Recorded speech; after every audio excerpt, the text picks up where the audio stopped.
अब ये तो आने वाला वक्त ही बताएगा कि सच कौन बोल रहा है और झूठ कौन बोल रहा है, कौन मारता है अपनी बातों से पलटी, कौन लेता है ज़्यादा यू टर्न, डोनाल्ड ट्रंप या ईरान। ईरान जिसने ये कहा कि हम युद्ध नहीं करेंगे, तो उसने युद्ध नहीं किया, उसने कोई परमाणु हमला नहीं किया, लेकिन युद्ध न करने की बात कहकर, युद्ध रुकवाने का क्रेडिट लेकर हमला करने वाला अमेरिका।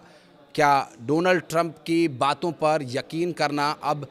स्वाभाविक हो सकता है? नमस्कार, मैं हूं आशीष त्रिपाठी आपके साथ। और चूंकि डोनाल्ड ट्रंप का एक ऐलान सामने आया, उस ऐलान के बाद बन रही परिस्थितियों पर क्या है ईरान का टेक, इस पर बात करेंगे। ईरान के राजदूत ने, जो भारत में पदस्थ हैं, उनका ये कहना है कि डोनाल्ड ट्रंप ने जो कुछ भी कहा है वो सब सरासर झूठ है। हम पर लगातार हमले हुए और उसका हम मुंहतोड़ जवाब भी दे रहे हैं। होर्मुज स्ट्रेट जो एक ऐसी नस इस वक्त ईरान की पकड़ में है, जिसके चलते डोनाल्ड ट्रंप कोशिश ये कर रहे हैं कि इसे किसी तरह से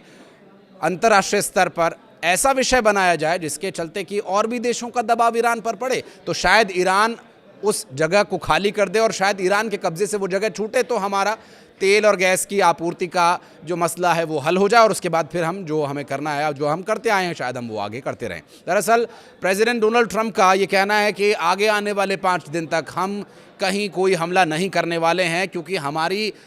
ईरान के एक बड़े नेता से बातचीत हुई है। वो बातचीत क्या है? वो बातचीत दरअसल युद्ध रोकने के संबंध में है, जबकि भारत में मौजूद ईरान के राजदूत का ऐसा कहना है कि ये तो डोनाल्ड ट्रंप की एक और नई चाल है और यही चाल चल करके वो अपने बाजार भाव, अपने मार्केट की स्थिरता को बेहतर करने की कोशिश में जुटे हुए हैं, क्योंकि ईरान के साथ पंगा लेकर के उन्होंने अपने आप को व्यावसायिक नुकसान पहुंचाने का काम कर लिया और इसी वजह से उनका ये एक नया हथकंडा हो सकता है। देखिए, डोनाल्ड ट्रंप ने एक तरफ पहले भी युद्ध रुकने की बात कही थी, उसके बाद एक बहुत बड़ा जहाज़ उन्होंने भेज दिया था, एक युद्धपोत भेज दिया था, जिसपे करीब 2500 से 8000 सैनिकों के होने की बात सामने आई थी। उसके बाद डोनाल्ड ट्रंप ये कहते हैं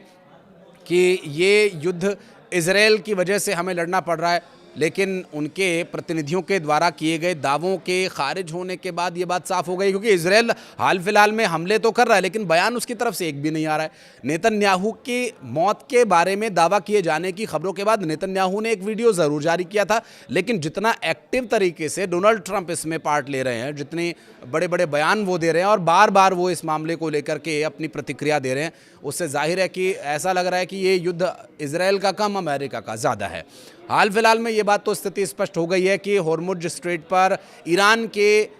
रोक की वजह से, वहाँ पर लगातार बन रही परिस्थितियों की वजह से पूरी दुनिया में तेल और गैस की आपूर्ति पर बाधा उत्पन्न हुई ही है। और ऐसे में अब डोनाल्ड ट्रंप को ये बात तो समझ में आ गई है कि ये मामला पंगा लेकर के उल्टा पड़ता नज़र आ रहा है। ऐसे में अब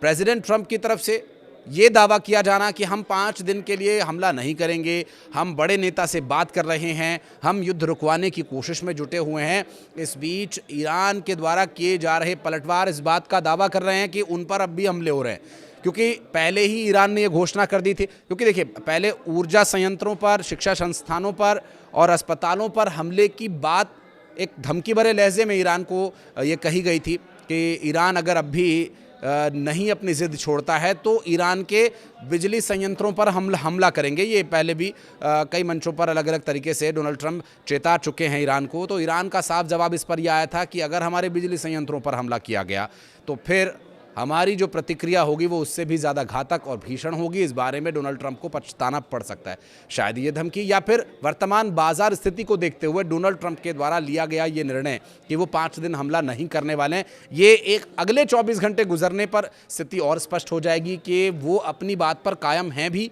या नहीं। क्योंकि इस वक्त जो परिस्थिति तेल गैस की आपूर्ति को लेकर है वो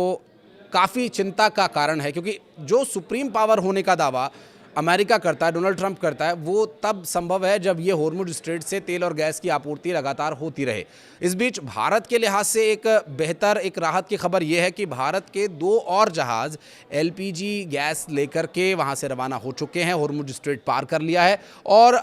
2 से 3 दिन में वे भारत पहुंच जाएंगे।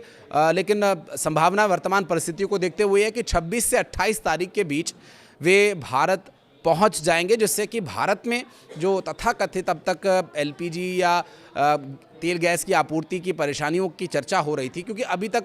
थोड़े से नियमों में बदलाव करके ज़रूर यहाँ पर एलपीजी गैस की समस्या देखने को मिली थी, लेकिन उम्मीद है कि ये दोनों जहाज़ जब 26 से 28 के बीच में भारत पहुँच जाएंगे तो निश्चित रूप से भारत की थोड़ी और समस्याओं का हल होगा। और प्रधानमंत्री नरेंद्र मोदी ने लोकसभा में इसके संबंध में बोलते हुए भी ये बात कही थी कि सिर्फ स्ट्रेट ऑफ हॉर्मुज से ही नहीं बल्कि दुनिया भर के 41 देशों से हम तेल और गैस ईंधन के तौर पर ख़रीदते हैं, और ऐसे में हमारी पूरी निर्भरता इसी जगह पर नहीं है। हाँ, इससे चिंता ज़रूर है कि अगर ये युद्ध रुकता है तो